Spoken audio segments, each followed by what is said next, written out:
একদিন সিজদাস ক্যাট ও তার কিটি ছানা অ্যাঞ্জেল সমুদ্রের তীরে বালি দিয়ে খেলা করছিল। তখনই তাদের চোখ পড়ল একটি অচেতন মৎস্যকন্যার উপর। তারপর তারা তাকে বাড়ি নিয়ে গেল। মৎস্যকন্যাটি ভীষণ কান্না করছিল। তখন মাম্মি সিজদাস ক্যাট তাকে নুডলস খাইয়ে দিচ্ছিল। তারপর কিটি ছানা দৌড়ে গিয়ে একটি করাত নিয়ে এসে ঘুমন্ত মৎস্যকন্যার রংধনুর মতো লেজটি কেটে নিয়ে গিয়ে তাতে নানা রকম ডিজাইন করতে লাগলো।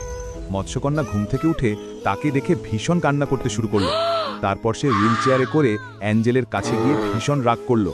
কিটি ছানা তখন তার বানানো কালারফুল লেজটি মৎস্যকন্যাকে লাগিয়ে দিল। মৎস্যকন্যাকে দেখতে ভারী সুন্দর লাগছিল এবং খুশিতে তারা দুজন নাচ করছিল।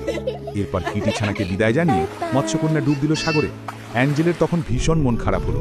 তারপর মৎস্যকন্যা কিটি ছানার জন্য নিয়ে এলো এক বাক্স উপহার। কিটি ছানা সেটা বাজারে বিক্রি করে এক লাগেজ ভর্তি টাকা নিয়ে দৌড়ে এলো তার মাম্মার কাছে। তারা এখন বিলিনিয়ার। তারা আজকে ভীষণ খুশি। আপনারাও বরং সেই খুশিতে লাইক সাবস্ক্রাইব করে ফেলুন।